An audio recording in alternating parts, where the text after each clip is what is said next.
इस काल भगवान को श्राप लगा हुआ है। 1,00,000 मानव शरीरधारी प्राणी ये नित्य आहार करता है। परमेश्वर ने आके बताया हमारे को, जैसे परमेश्वर चारों युगों में आते हैं और जो ये सत्संग चल रहा है ये उसी उपलक्ष्य में है कि ये वो शुभ दिन है जिस दिन परमात्मा ने हमारे ऊपर दया करी। कलयुग के अंदर हम दुखी प्राणियों को, भ्रमित प्राणियों को आके सही दिशा देने के लिए वो परमात्मा अपने निज लोक, उस अच्छे लोक को छोड़कर हमारे लिए इस काल के लोक में आए, कसाई के बाड़े में आए, कसाई के लोक में आए और हमारे को यथार्थ ज्ञान देने की चेष्टा की। लेकिन हमने परमात्मा के उस ज्ञान को स्वीकार नहीं किया, क्योंकि हमारे धर्म गुरु काल से प्रभावित हैं, प्रेरित हैं। उन्होंने अज्ञान सुना हुआ है, सदग्रंथों को आधार बताते और सदग्रंथों के विपरीत ज्ञान सुनाते रहे हमारे का। तो वो परमात्मा यहाँ आते रहते हैं और ये उसी उपलक्ष्य में समागम चल रहा है। सतगुरु आए दया करी, ऐसे दीन दयाल, बंदी छोड़ वृद्धतास कहा, जठरगनी प्रतिपाल। सतगुरु आए दया करी, परमात्मा सतगुरु रूप में आए, हमारे ऊपर मेहर करी। ऐसे दीन दयाल, हमने कैसी भयंकर गलती कर रखी है पुण्यात्माओं, लेकिन ये दयालु गणे हैं। हम भरी थाली का ठोकर मार के आए हो आप, हम सभी नालायक हैं हम। वहां में सर्व सुख प्राप्त थे सतलोक में, आपको सर्व सुख सुविधाएं थी, विमान था प्रत्येक का अलग अलग, वहां पर हर प्रकार की सुविधाएं थी। सदाबहार वृक्ष हैं, झरने बह रहे हैं, कोई गर्मी और सर्दी नहीं है, सुंदर शरीर, युवा शरीर रहता है, गर्मी सर्दी मच्छर माखी कुछ नहीं, किसी चीज़ का अभाव नहीं, कोई दुर्घटना नहीं। हम उस लोक ने, ऐसे सत्य लोक ने, सच्चे लोक को, सर्व सुख संपन्न लोक को छोड़कर इस काल के साथ यहाँ धक्के खाने आ गए। और आज हमारी क्या दुर्गति कर रखी है, कोई जीव सुखी नहीं। चाहे यहाँ प्रधानमंत्री बना बैठा हो, सारे हर समय उसकी चिंता खत्म नहीं होती, टेंशन ग्रस्त रहता है। तो खा का ये जीवन कहाँ जी रहे हम, कहाँ रह रहे हैं। सतगुरु आए दया करी, ऐसे दीन दयाल, और बंदी छोड़ वृद्धतास का, जठरग्नि प्रतिपाल। बंदी छोड़ माने इस काल के की बंद से हम बंदी हैं, कैदी हैं, काल के कैदी हैं। और हम कर्मानुसार अपने दुख या भोग रहे हैं, क्योंकि कैद में कर्म का, किए हुए कर्म का ही दंड भोग रहा होता है। तो समर्थ आकर के हमें काल के जाल से छुड़वाकर सतलोक ले जाते हैं, अमरलोक ले जाते हैं। इसलिए वो बंदी छोड़ खाते हैं। अमर करूं सतलोक पठाऊं, ताते बंदी छोड़ कहाऊं।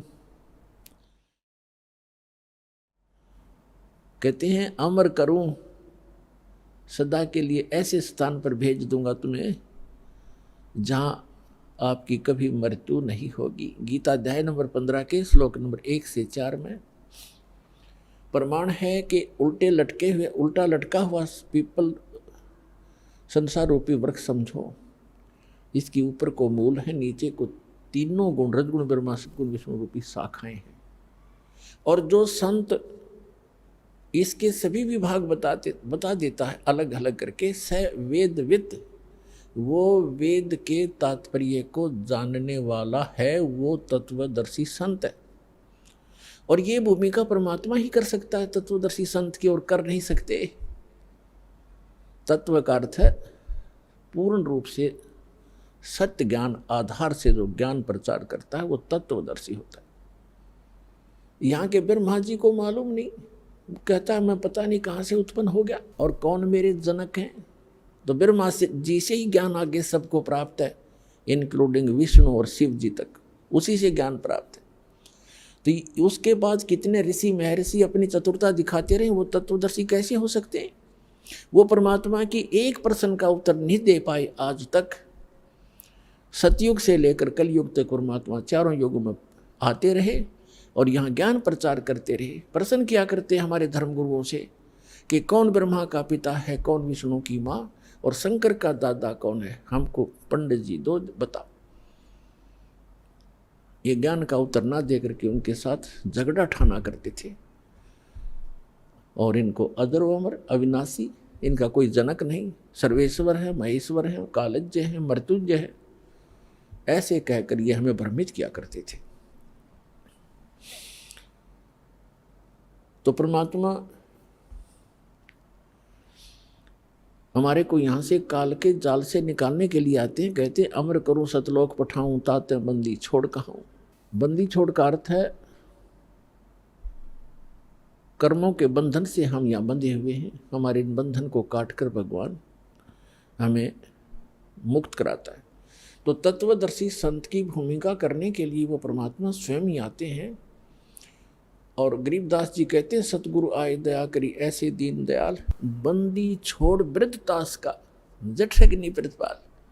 तो गीता अध्याय नंबर 15 के श्लोक नंबर 1 से 4 में ये स्पष्ट किया, परमात्मा ने बताया है कि सभी विभाग बताए संसार रूपी वृक्ष के कि अक्षर पुरुष एक पेड़ है, सरपुरुष वाकी डार, इसको निरंजन ज्योति निरंजन भी कहते हैं। अक्षर पुरुष एक पेड़ है, सरपुरुष वाकी डार, और तीनों देवा शाखा हैं ये पात रूप संसार। जैसे पेड़ कौन सा होता है, जो पृथ्वी से बाहर दिखाई देता है, अंदर का जो जड़ें होती हैं, मूल हैं, वो गुप्त होती हैं, प्रोक्ष होती हैं, वो अव्यक्त होती हैं, वो दिखाई नहीं देती। तो मूल स्वयं परमात्मा ही थे कबीर भगवान, अमर पुरुष, सत्य पुरुष, परम अक्षर ब्रह्म है वो। और उसके बाहर जो दिखाई देता उसके विषय में उन्होंने बताया कि अक्षर पुरुष ये तना समझो, और सरपुरुष वाकी डार, जो मोटी डार निकलती है उसको ब्रह्म समझो, और तीनों देवा शाखा हैं, उस शाखा, उस डार के आगे 3 शाखा समझो, ये रजगुण ब्रह्मा, सदगुण विष्णु, तप गुण शिव जी जानो। एक बार चित्र को देख लीजिए, फिर आसानी से समझ पाओगे। ये एक चित्र है, ये कंप्लीट चित्र देखो। अक्षर पुरुष परमात्मा कहते हैं, ये देखिएगा यहां से, ये एक पेड़ है, पूरा पूरा देखो इसको। परमात्मा ने बताया था अक्षर पुरुष एक पेड़ है, ये समझो, ये पृथ्वी से बाहर जो दिखाई देता है, इसके विषय में परमात्मा ने जानकारी दी है कि अक्षर पुरुष, ये तना जो है ये तो अक्षर पुरुष है, और सरपुरुष वाकी डार, और तीनों देवा शाखा हैं ये पात रूप संसार। अब ये परमात्मा बता रहे हैं कि अक्षर पुरुष एक पेड़ है, ये बाहर दिखाई देता है सारा पेड़ समझो, लेकिन इसका जो तना है ये है वो, ये तना तो सरपुरुष है, और अक्षर पुरुष है, ये सरपुरुष वाकी डार, और तीनों देवा शाखा हैं ये हम यहाँ हैं, ये पात रूप संसार। अब जड़ कौन है, ये बताने के लिए इस दास को भेजा है कि ये परम अक्षर ब्रह्म है, जो सबका पालन करता है, जो गुप्त है, प्रोक्ष है, पृथ्वी के अंदर समझो, यानी ऊपर के लोक हैं, सतलोक, अलखलोक, अगमलोक, अकह लोक, ये इससे ऊपर का पुरुष नीचे का। और ये है कौन, अनंत कोट ब्रह्मांड का एक रति नहीं भारे, सतगुरु पुरुष कबीरे हैं ये कुल के सिरजनहारे। हम सुल्तानी नानक तारे दादू को उपदेश दिया, जात जुलाहा भेद न पाया ये काशी महे कबीर हुआ। तो ये है वो संसार रूपी वृक्ष। श्रीमद् भगवद गीता अध्याय नंबर 15 के श्लोक 1 से 4 का वर्णन है कि अंदर ये वर्णन है, ये निष्कर्ष है इसका कि उल्टा लटका हुआ संसार रूपी वृक्ष है अर्जुन, ऊपर को जड़ नीचे को शाखा। गीता ज्ञानदाता ने केवल इतनी जानकारी दी है, ऊपर को जड़ और नीचे को तीनों गुण रूपी शाखा वाला ये एक संसार रूपी वृक्ष है, पीपल का समझो, अविनाशी वृक्ष है।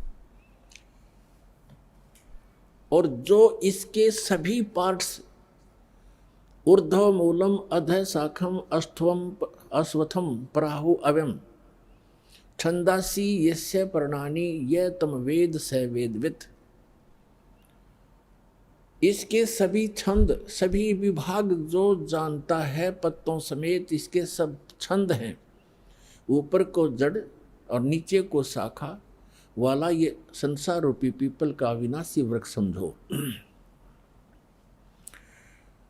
और इसके पत्ते आदि सभी छंद हैं, और जो इन सभी विभागों को जानता है, सब न्यारे न्यारे बताता है, स वेदवित व तत्वदर्शी संत है। तो श्रीमद् भगवद गीता के इस अध्याय 15 के श्लोक 1 में जो वर्णन है कि वो वेदवित, वो तत्वदर्शी संत सतगुरु होगा, वो कौन है? अक्सर जिसने ये वाणी बोली है अपने सुख संवेद में, सच्चिदानंद घन ब्रह्म ने उस तत्व ज्ञान में बोला है, तो वो सतगुरु भी वही हैं। तुम साहेब तुम संत हो, तुम सतगुरु तुम हंस, गरीब दास तुम्हारे रूप बिना और न दूजा अंश। तुम साहेब तुम संत हो और तुम ही सतगुरु, सच्चा ज्ञान देने वाले अध्यात्म मार्ग का यह सर्व ज्ञान, और आप ही हंस हो, तुम ही सच्चे भक्त रूप में भी आप ही एक भूमिका करें। तो यहाँ बताया है कि उस परमेश्वर ने बताया अक्षर पुरुष एक पेड़ है, सरपुरुष वा की डार, और तीनों देवा शाखा है ये पात रूप संसार। श्रीमद् भगवद गीता अध्याय नंबर 15 के श्लोक नंबर 1 से 4 का निष्कर्ष है कि ये ऊपर को जड़ और नीचे को तीनों गुण रूपी शाखा वाला संसार रूपी पीपल का वृक्ष अविनाशी जानो। और जो संत इसके सभी विभागों को जानता है वह तत्वदर्शी संत है, और उसके पास तत्व ज्ञान है। श्रीमद् भगवद गीता अध्याय नंबर 4 के श्लोक 32 में स्पष्ट किया है कि परमात्मा ही सच्चिदानंद घन अपने मुख कमल से यथार्थ ज्ञान तत्व ज्ञान बोलता है। जो परमेश्वर के मुख कमल से उच्चरित वाणी होती है वो तत्व ज्ञान है। उसके अंदर आध्यात्मिक यज्ञों का यानी आध्यात्मिक अनुष्ठानों का विस्तृत विवरण होता है, और उसको जानने के बाद फिर सभी कर्मों से सभी पापों से मुक्त प्राणी हो जाता है। वो तत्व ज्ञान स्वयं परमात्मा अपने मुख कमल से ब्रह्मणे मुखे, अपने मुख कमल से बोलकर वो वाणी उच्चारण करता है। सच्चिदानंद घन ब्रह्म की वाणी में विस्तार से कहे गए हैं वो तत्व ज्ञान है। चौथे अध्याय के 34वें श्लोक में कहा है कि अर्जुन उस तत्व ज्ञान को जो गीता ज्ञान से अन्य है, उस तत्व ज्ञान को तत्वदर्शी संतों के पास जाकर समझ, उनको दंडवत प्रणाम करने से, कपट छोड़कर उनकी सेवा करने से, सरलतापूर्वक प्रसन्न करने से वो तत्वदर्शी संत तुझे तत्व ज्ञान का उपदेश करेंगे। तो 15वें अध्याय के प्रथम मंत्र में उसकी पहचान बताई है श्रीमद् भगवद गीता में कि जो इस ऊपर को जड़ नीचे को तीनों गुण रूपी शाखा वाला, तीनों गुण रूपी शाखा वाला ये संसार रूपी वृक्ष समझो, और इसके सभी विभाग पत्ते आदि इसके सब विभाग हैं। और जो संत इन सब विभागों को जानता है, सब पार्ट्स जानता है, इसके अंग भिन्न भिन्न बताएगा, स वेदवित वो तत्वदर्शी संत है। और 15वें अध्याय के 4 श्लोक में कहा है कि उसके पश्चात तत्वदर्शी संत से तत्व ज्ञान प्राप्त करके इस अज्ञान रूपी अंधकार में उलझे हुए इस अज्ञान को काटकर, तत्व ज्ञान रूपी शस्त्र से इस अज्ञान को काटकर, उसके पश्चात परमेश्वर के उस परम पद की खोज करनी चाहिए, जहां जाने के बाद साधक फिर लौटकर संसार में कभी नहीं आते,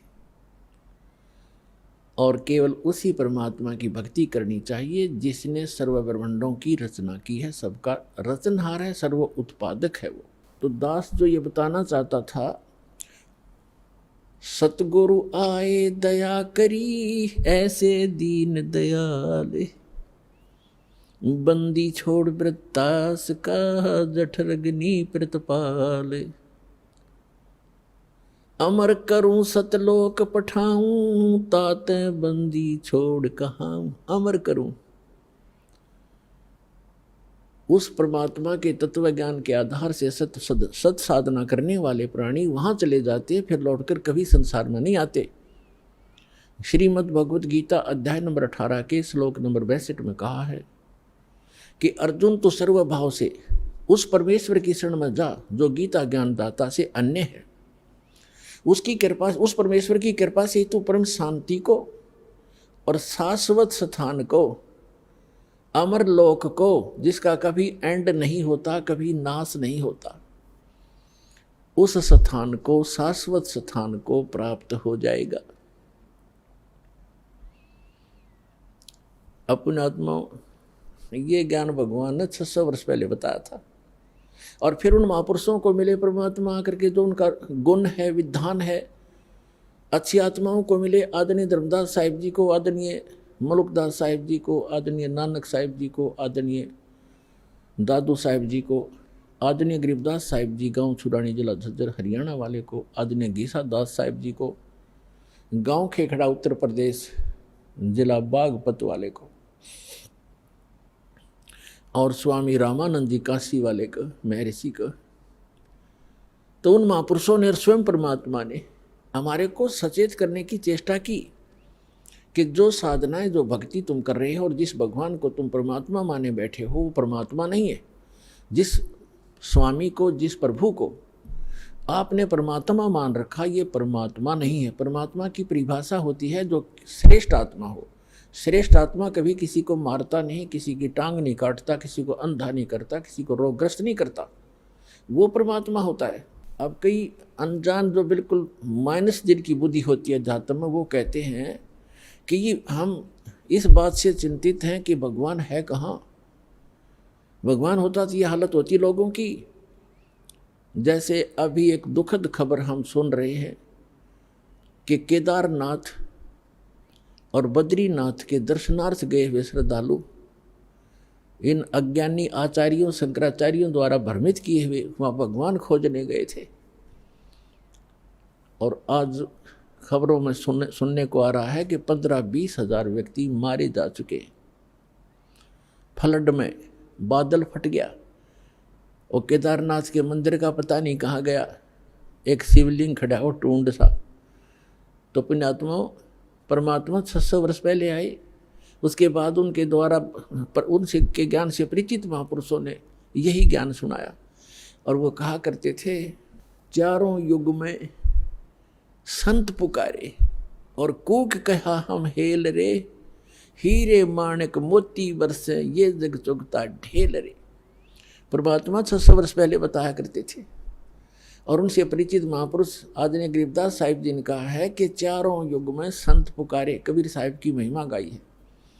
और कोक कहा हम हेल रे, हमने रुक के मार मार के, आवाज़ लगा लगा के, शोर मचा मचा के बता दिया कि हम तत्व ज्ञान और सत साधना रूपी हीरे मोतियों की वर्षा कर रहे हैं।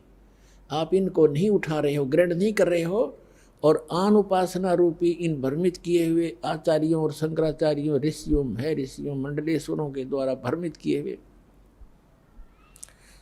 आप बहुमूल्य वस्तु को छोड़कर कंकर पत्थर इकट्ठे कर रहे हो। या आन उपासना, इन तीर्थों पर जाके मत्था टेकना, वहाँ दर्शनार्थ जाना, कल्याण की इच्छा करना, ये तो आपकी भूल है, बाल बुद्धि है। कंकर पत्थर इकट्ठे, हमरा ज्ञान किन्हें ना सुनिया, और ये पर भी लेन जात है दुनिया। पुण्यात्माओं, हमें बड़ा दुख है कि हमारे भाई बहन वहाँ किसी गंदी मौत मरे केदारनाथ की इस दुर्घटना में। कलेजा मुंह को आता है। हमारी ही दशा ऐसी हो रही है उनकी इस दीनता को देखकर। कोई भूखा मर के अचानक बैठे हैं धर्मशाला की, धर्मशालाएं बह गई है। कोई सो रहा था, कोई भगवान के गुण गा रहा था, आज उनका पता नहीं कहाँ चले गए। तो पुण्यात्माओं, जिनके वो सदस्य मरे होंगे उनकी क्या हालत होगी। तो कैसा है ये लोग। यहाँ संतों ने, महापुरुषों ने बताया है। नानक साहिब जी कहते, ना जाने काल की कर डारे, और किस विध ढल जा पासावे, और जिनाते सरते मौत खुड़क दी, उन्हां केड़ा हासावे। तो पुण्यात्माओं, परमात्मा स्वयं आकर के हमें ज्ञान सुनाया करते थे। इन अज्ञानी गुरुओं ने काल प्रेरित होकर अपने स्वार्थवश हमारे तक यथार्थ ज्ञान भगवान का दिया हुआ आने नहीं दिया। और कबीर साहब को एक दुल्हा, एक धानक, एक निर्धन व्यक्ति, और फिर लास्ट में एक कवि, और ज़्यादा ही किसी ने उपमा दी तो एक भक्त कहकर उनकी फाइल को क्लोज कर रखा था, उनकी हिस्ट्री बंद कर दी थी, लाल को कूड़े के ढेर में डाल दिया था। इस दास को पारखू बनाया, जौहरी बनाया। इस दास ने उस लाल की परख की और ढंढोरा पीटा, अनाउंसमेंट करनी शुरू कर दी कि ये लाल है जिसको तुम पत्थर मान रहे हो और जिनको तुम हीरे मोती समझते हो, वो कौड़ी है, वो बहुमूल्य नहीं है। ठीक है, इस प्रचार के लिए, अपने भाई बहनों तक ये सत्य संदेश पहुंचाने के लिए दास ने और दास के साथ पूर्व पहले समय से लगे हुए मेरे बच्चे और बेटियों ने बहुत कुछ कठिनाइयों का सामना अवश्य करना पड़ा। जेलों में जाना पड़ा, जगह जगह इन नकली लोगों ने, झूठों ने हमारे ऊपर झूठे मुकदमे भी बनवाए बच्चों के ऊपर। लेकिन हमें पता लग गया है कि वो अनजानपने में ये सब कुछ कर रहे हैं। जिस दिन उनको भी ये ज्ञान होगा, वो भी उसी भगवान के बच्चे हैं और वो हमारे साथ हो जाएंगे, उनका कल्याण हो जाएगा। हमारा उद्देश्य किसी की भावनाओं को ठेस पहुंचाना नहीं, हमारा उद्देश्य उनको सही दिशा देना है कि जिससे आपका भी, आपके परिवार का भी, और आपके जो इस गलत साधना करके चले गए, मृत्यु को प्राप्त आज प्रेत पितर बने हुए, उनका भी उद्धार हो जाएगा। इस साधना से जो दास बताता है।